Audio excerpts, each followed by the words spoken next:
Hello, everybody. Welcome to the Buckeye Weekly Podcast. I'm Tony Gerdeman here, as always, with Tom Orr. Tom, how's it going? Well, Tony, I was perusing our YouTube comments just a few days ago, and someone said, I hope at some point actually answers Tony's question about how he's doing. So, Tony, I gotta say, I'm doing great, buddy. How are you doing? I'm also doing well, doing great. It's been a busy few days, a week or so around a month around the Ohio State campus. And so when there's stuff to do, it's always fun. And I'm doing well. Thank you for asking, even though it's not really you asking, that's you just answering a question and then, you know, you've answered it. So you're like, well, I guess I got to see how somebody else is doing. So um, I'm doing well again. Thank you for asking. Tom, we're going to revisit sort of a series of shows that we did back before the spring. And we're talking about expectations of players. And right now, we're going to talk about your expectations, my expectations of Brock Boyd. Because when we last did this show, it was before spring.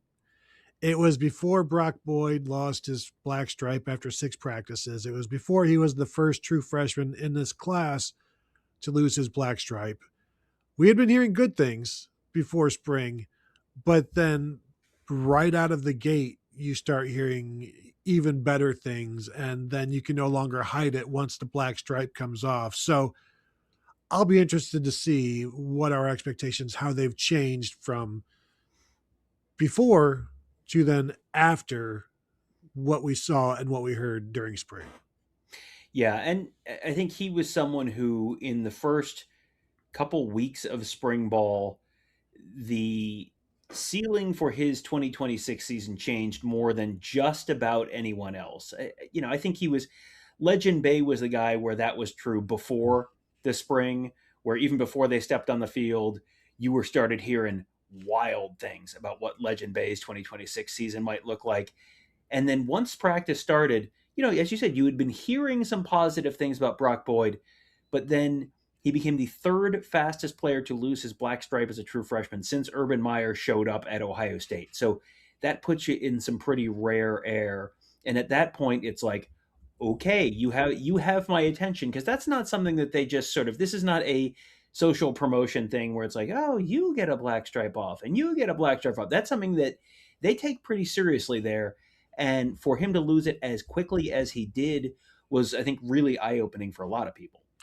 Yeah. And you mentioned the first half of spring. That's when everybody was talking about him and highlights were shown. And then things kind of got quiet. And when we would get to see practices later on in the spring game, again, still kind of quiet. So you wonder if it was one of these things where he kind of took everybody by storm, surprised some people. And then once defenders started knowing what he was doing, maybe caught up. That's not unusual. That's happened before. Freshmen can sometimes burst out and then not regress, but just everybody kind of recatches up with them. But this is still a guy that has shown in practice that he's not to be taken lightly. But the idea of a freshman kind of just not slowing down, a little bit of a wall, maybe, that's very, very typical. But going through that and then coming through it the other side is so beneficial. And we saw him at summer camp helping out, hanging around with the other receivers. Seems to have a ton of confidence going on right now. Sometimes you watch freshmen at these camps and they're just kind of timid and maybe like hanging out, but behind other people. That's not him. He's out there and just watching, and seems like he's already like he fits in. And so when we talk about what the expectations are for this season, Tom, do you remember what you predicted for his numbers this season way back whenever we did this in like February? I sure don't. Thanks for asking. Would you like to hear them? I don't know. Why don't you look at them and tell me whether I want to hear them? The people want to hear them. You may All right. not, maybe Well, don't. for the people, then go ahead, Tony. And unfortunately, I didn't predict any stats for him Hmm. in the winter. I can do that now or in this show, but Tom, let's see how you feel about this. You said 5 catches, 75 yards. Yeah, I'm going to say I would bump those numbers up a little bit. I don't know that I'm going to bump those numbers up a huge amount. I would have probably, after the first couple weeks, bumped them up substantially. I think I've kind of dialed things back a little bit as you said. I think Mhm. maybe things kind of caught up with him a little bit. I think the first couple weeks of spring, I chalk a lot of that up to probably was extremely prepared. His father is a high school football coach. His older brother was a wide receiver at Utah State. So I think he came in pretty well prepared for what he needed to do. He played big division high school football in Texas. He was at South Lake Carroll High School in Texas, the same program that produced Quinn Ewers, a real powerhouse just outside of Austin. And so I think he came in pretty prepared and probably knew sort of what to expect and what the level of demand was going to be. And that probably let him get a little bit of a head start. So I think, again, I'm going to move my numbers up from there, but not necessarily as much as I would have based on the first week or so where it was like, Mhm. whoa, what is going on here? And so when you say move your numbers up, Tom, we're going to chisel and stone this. Hmm. What do you got? Oh, so you are going to continue your profiles and courage of not picking anything in the spring and then also drafting off of my numbers in the summer. Okay, that's fine. No, it's just as long as the people understand how this is working, that's Mhm. fine. I'm going to say I think with all of these numbers, you kind of have to bake in the fact that this is a difficult schedule this year for Ohio State, and I'm guessing they're not going to do a ton of stuff week one with against Ball State with Texas on deck, and you'll probably have a little bit more going on in week through three against Kent State, but and you don't have that many just kind of garbage Big Ten games this year where you're going to be able to just throw freshmen out and let them run wild for a half. You've only got a couple of those probably, so I think that I'm probably let's just double those numbers. I'll go 10 catches, 150 yards for him, and that. Do you have a sense? I think am I low or am I high? Which one is more likely? 10 catches, 150 yards. Am I more likely to be too high or too low with those numbers? Well, I think because as you were talking, I wrote down 13 for 179 and two. And then I'm like, is that too high? And then I scribbled that out and I think that's too high. Like 10 and 150, I feel like it's more likely to be 8 and 127 than it is to be 13 and 179. yeah, I ended up bringing all of those numbers down. I went 12 for 162 and two. And that's probably with like a 61-yard game in there against Kent State or something like that.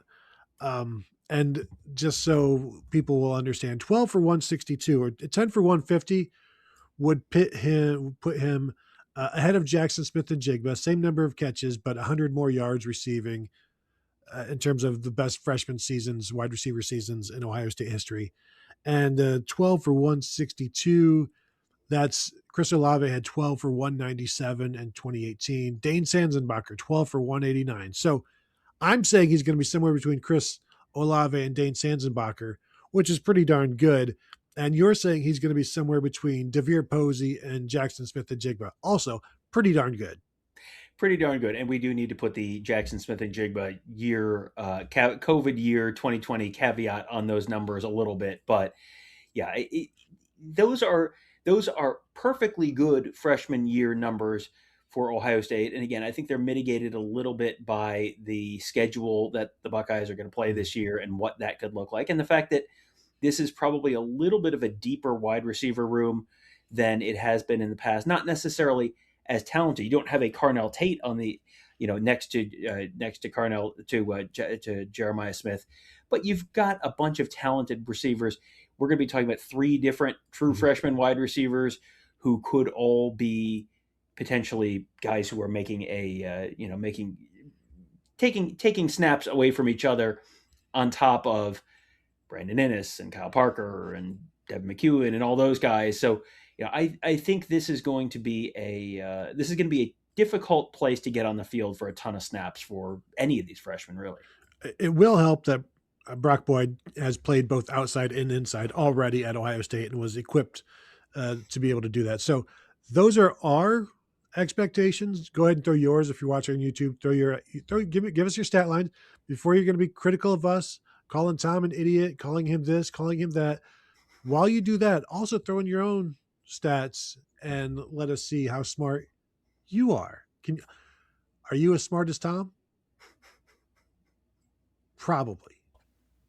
We did this exercise in the spring, and we wrote down what we were expecting before spring ball, and I feel like I am like nervously unearthing a time capsule to figure out what did we think was going to happen back in March, and how right or wrong will we think we are now. Tom, and just for the record, we're talking about Chris Henry Jr.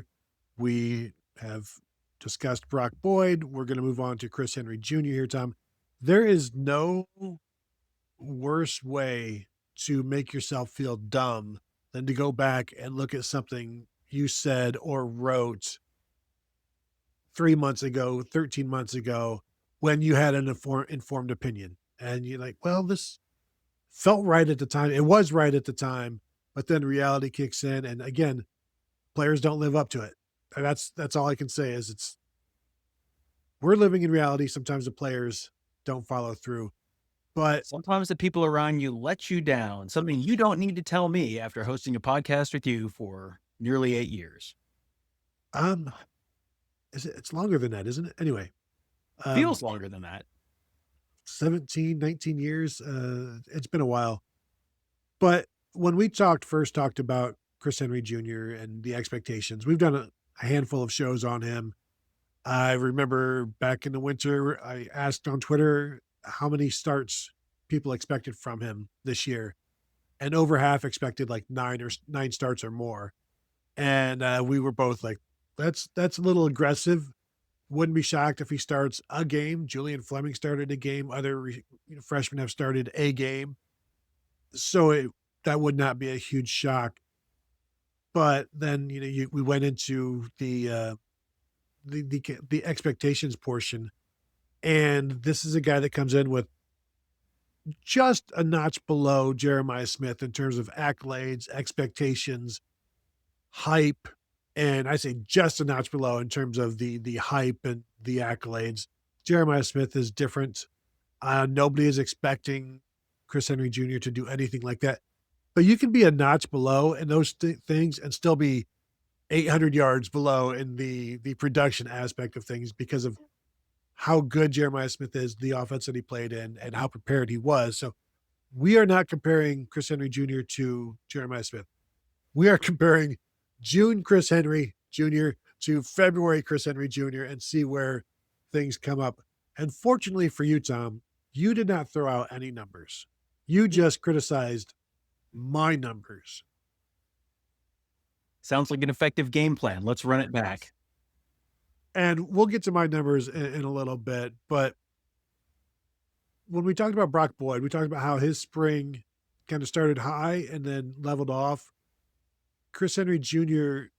maybe started slowly for like a practice or something. I don't even think he started slowly. He just started like a freshman and then just kept picking up and closed with an outstanding spring game. He continued to ascend. And by the end of spring, the idea of him not starting a game this year was like, well, don't you got to start him? Like, don't you got to play him some? You're robbing somebody if you're not playing him. But he was very, very effective the second half of spring. That spring game, he looked very, very good. Fast, body control, hands. We saw it in the practice before the spring game. He did not look like your standard true freshman. No, he definitely did not. And that's, that's sort of to be expected with someone who came in with, obviously has the NFL pedigree. His dad was a former wide receiver with the Cincinnati Bengals, but also had the recruiting pedigree and came in physically big, tall, but also big and a little more well developed in terms of just more physically ready to go out there and play right away at the college level than you typically see. Had 4 catches, 96 yards, had a 40-yard touchdown in the spring game. So he was someone who Brock Boyd, I think, just coming right out of the gate, it was like the hype level, the expectation level was right here. And then it kind of tailed a little bit. Chris Henry Jr., we had heard big things coming through winter workouts that, okay, this guy is legit. And then it started and he looked a little bit like a freshman to start the first, to start spring camp, as you said. But then it just kind of kept growing, kept building. I think the thing that would, if anything, limits him, it's either going to be Devin McEwen, Kyle Parker, Brandon Innes. Those guys are really, playing really well and earning plenty of time opposite Jeremiah Smith. And, Chris Henry's not someone who's going to play in the slot. Chris Henry's going to play outside. So, do you move? Certainly you could move Jeremiah Smith to the slot if you're going to put Chris Henry at the X position. That's sort of his natural position and Jeremiah Smith's natural receiver position. Same spot at that X receiver spot. So, you can certainly, they're going to move Jeremiah Smith around some. There will be reps available at that X spot. And I think Chris Henry probably is the number 2 guy there at the X spot right now coming out of the spring. So it's just a matter of I think it's more likely than not that he starts at least a game at some point this year, whether it's because of injury or something else. But I think it's still pretty likely that he starts less than 6 games, for example. And a player can start a game just based on how the formation that the coaches want to begin with and who is on those plays, that sort of thing. So you can start him without him ascending or being injured. It's just like, we want to go with this to open up. But also, based on what we saw over the second half of spring, it also wouldn't surprise me if he starts out of merit.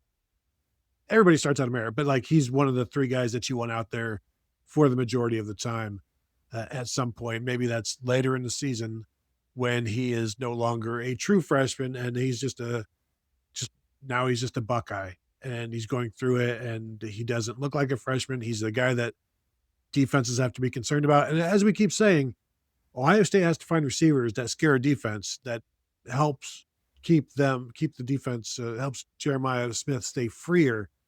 And if there has to be Chris Henry Jr., it has to be Chris Henry Jr. If it's Brock Boyd, it's Brock Boyd. If it's Jerquaden Guilford, it's Jerquaden Guilford. It's got to be somebody, because if it's nobody, then that's no good. So you're going to have to, if you can't find it in the vets, you got to cycle through some of these freshmen and see if they can do it and give them a shot.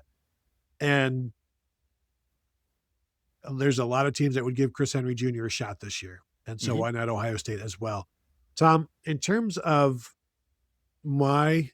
when you chiseled them in stone, and I can't believe you don't remember the numbers that I gave, maybe that's how we should do it. What do you think I said? Because I want to get you on record for something, even if it's just thinking what I said as some sort of a number. So what, with your best recollection, because I know you remember a lot of things I say, you don't remember everything. What do you think I said for Chris Henry Jr. in terms of production this year? You strike me as a 30 catches for 450 yards and 4 touchdowns guy. I wonder if you would have said that before spring. After spring, I'm like, it's still aggressive. I went 22 catches, 307 yards, 3 touchdowns before spring. After spring, do you feel like that's low right now? That those numbers are low? Yeah. I don't think those are out of line. I think this is a case where those are, if they're way off, they're going to be way off low. I don't think those are going to be way off high. They could be a little bit high, but I think more likely than not, if you're giving me those as over under numbers, I'm probably going to take the over just over the course of the season. I don't know that it's going to be by the midpoint of October, he's halfway to those numbers, but I think by the time the season is over, especially if they have a little bit of a run in the postseason, he may be someone who, a little like Chris Olave, does a lot of his production in the back half of the season. So that number, 22 for 307, that would put him between Ted Ginn and Carnell Tate. Again, not bad in terms of true freshman seasons at Ohio State. I have recalibrated, Tom, and let me know how you feel about these post spring numbers. I'm going, and boy, simultaneously, this feels low and high, and that's just freshmen. You don't know. The important thing is that we know you're wrong. Go ahead. 26 for 368, and I'm going 5 touchdowns because of the attention to other receivers frees him up. 26 for 368 and 5 touchdowns. Yeah, that's I don't hate it. I don't hate any of those.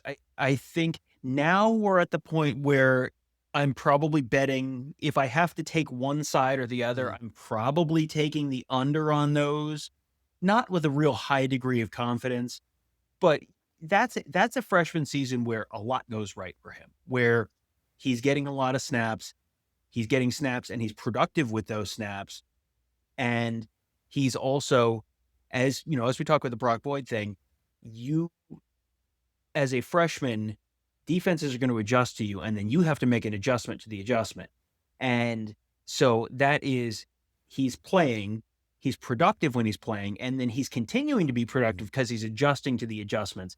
That would be a really good freshman season for him. And the numbers do not sound exciting because Jeremiah Smith has broken the scale in everyone's brain in terms of what a good freshman season looks like. That would be a bordering on extraordinary freshman season for an Ohio State wide receiver. It seems a little high, but I think it's not. You could very well be in the neighborhood there, and it's not out of the realm of possibility that he could go over those. No, the 26 for 368 and 5 would put him between Garrett Wilson's 30 for 432 and Ted Ginn's 25 for 359. Again, people are going to be like, he's going to do more than that, but look at the company that he'd be in if that happens. So, again, as I stated before, if you don't like it, throw your comments, throw your predictions into the comment section, and we will either, when we look back at this after the season, which we will, say, hey, congratulations, or we will screenshot this, we will dox you, we will let everybody know how wrong you were. Should I edit that part out? No? Okay. Then we'll just Jerquaden Guilford, the receiver we have yet to speak about. True freshman out of Fort Wayne, Indiana, a 5-star by some accounts, a guy that you would love to have in your class. That would be the marquee receiver of your class. And here at Ohio State, it's and the rest, here on Gilligan's Isle, where we've talked about the Brock Boyd explosion to start the spring, the Chris Henry hype since he was, I don't know, a freshman and a half, basically, at both Cincinnati and then out in California. And oh, by the way, Jerquaden Guilford, ranked higher than Chris Henry in some of the recruiting services, a very talented player in his own right. We talked back in the winter about our expectations for him. Now, having seen him in spring and now this being June, what are our expectations now? And it's interesting for me because, watching the practices that we got, there's times where I'm almost forgetting to watch for him because there are other players. And yet there were still times over the second half of spring where he did catch my eye. The Friday practice before the spring game, he was making some plays. I think almost made one play and didn't quite come down with the ball. But you saw more of that. And it's just interesting when you talk about the 3 receivers. Brock Boyd starts out hot and then just, to say levels off is kind of dismissive. Just he stopped going up. It's just like what was hot and then just played well. And then Chris Henry kind of just kept going and getting better and better. And then Jerquaden Guilford maybe starts behind everybody, but then shows more and more as spring camp went on, which is how it's supposed to go and how you would expect it to go.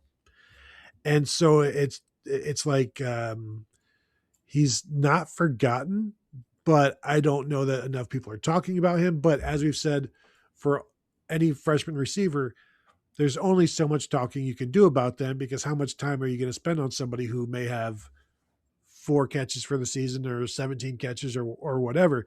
Still just a true freshman. However, he's one of the more talented true freshman receivers in the nation. Yeah, the trajectory for the three guys we're talking about are so different. Where, as you said, Brock Boyd started out just white hot and then ended up becoming less of a story as the spring went along. Chris Henry was, you sort of expected him to be the immediate superstar and didn't really get that right away, but then the trajectory was just so good the rest of spring ball that you kind of ended up leaving spring sort of thinking the same things you did about him going into the spring. And Jerquaden Guilford, you came in thinking, okay, well, he might be on the same trajectory as Chris Henry. And it felt like you didn't see a lot of him early. And you saw, as you said, you saw more of him throughout the spring. But, this is like, the spring game happens and it's like the closing bell of the stock market for the day. Jerquaden Guilford's the guy where, okay, we're in the after hours trading period. And it's like, the line kind of continues to go up in the after hours trading period where you talk to people around the program and it's, yeah, this kid's going to be pretty good. And so if what I am going to expect from him now is probably better than it would have been after the spring game, which is probably at that point would have been less than I would have maybe said at the beginning of spring, but the line kind of continues to go up. So this is kind of a hard one to figure out exactly where to land.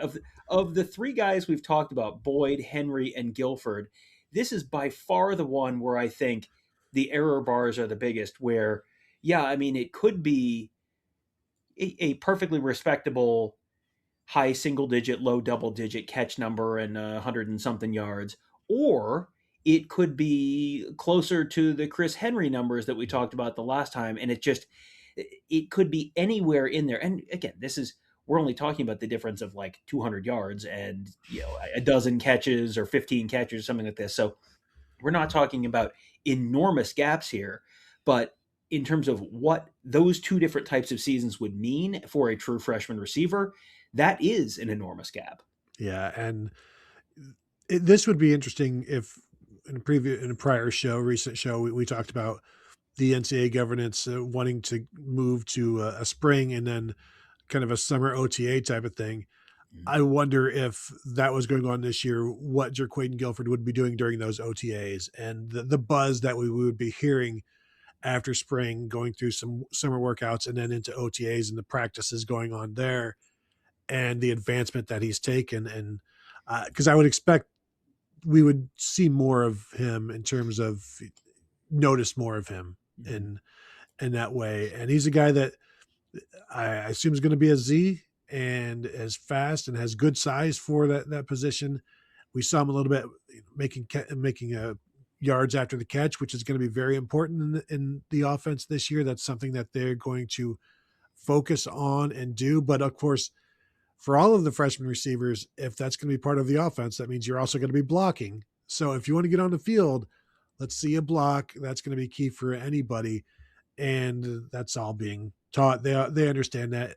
There's a reason why some freshmen and some players that Ohio State fans had wanted to see in the past couple of years, like Mylan Graham, there's reasons why those players don't play as much as they would like because it's that physical aspect that they need in order to get on the field. Because if you're not going to play physically, then there's not much use for you on the field. And so that's something that these freshmen have to realize to a man.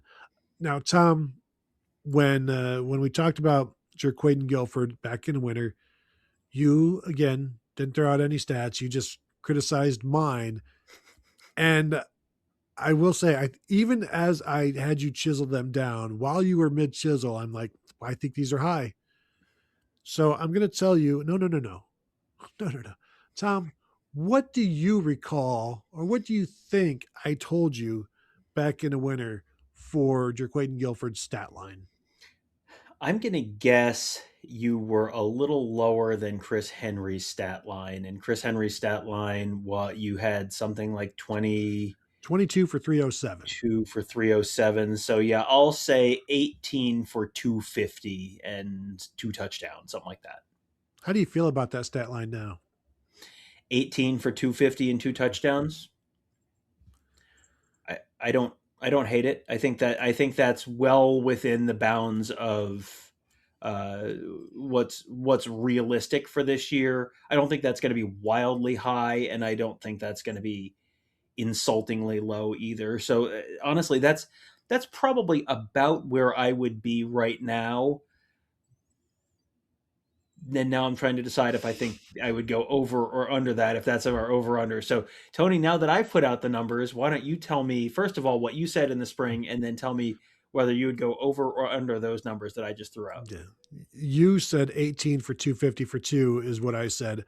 I actually, Tom, to correct you, said 18 for 270 and 2. So Okay, well, all right. So yes, I have correctly read the situation, which is good. That it just establishes me as the intellectual heavyweight on the show, which, I mean, this is not new information for the audience, but I think those are realistic numbers for the spring, which I think is kind of an interesting testament to, we came into the spring thinking this guy is going to be a real impact player, and then practice 10 or so, I would have said way, way, way too high on those numbers. And then now that you've sort of priced in some of the buzz coming out of the Woody, I think I'm kind of back to, yeah, those are probably about right. My post spring numbers now, as I have just jotted them down. Tell me how you feel about this. 14 for 199 and a touchdown.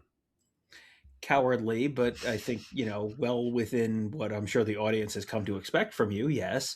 I think that's also within the bounds of reality. That you're slightly lower, but again, that's the difference between what 4 catches and 60 yards, and that is the difference between they're up by 21 points at halftime against Maryland, and they're up by 14 points at halftime against Maryland, and he has 2 extra drives in the second half of that game, and that's just not that big a difference.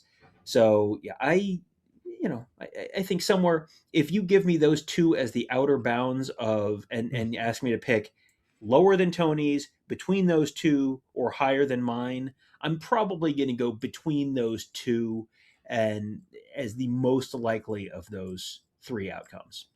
So 14 for 199 would put him between Devin Smith, 14 for 294, ridiculous number, and Duron Carter, 13 for 176 during their true freshman seasons.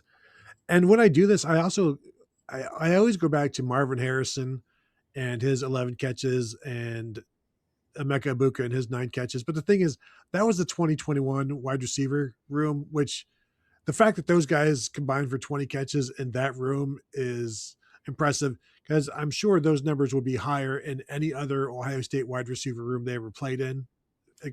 That one with Garrett Wilson and Chris Olave, and shoot, at that point, was Jameson Williams still there?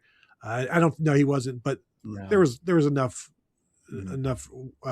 talent in there to command the football, that the fact that those guys, Marvin Harrison, as we know, had to wait until the Rose Bowl to really do what he did. But 14 for 199, you add up all of these freshmen, and so if I were to do that, we're talking, boy, there's a lot of math. 5, 6,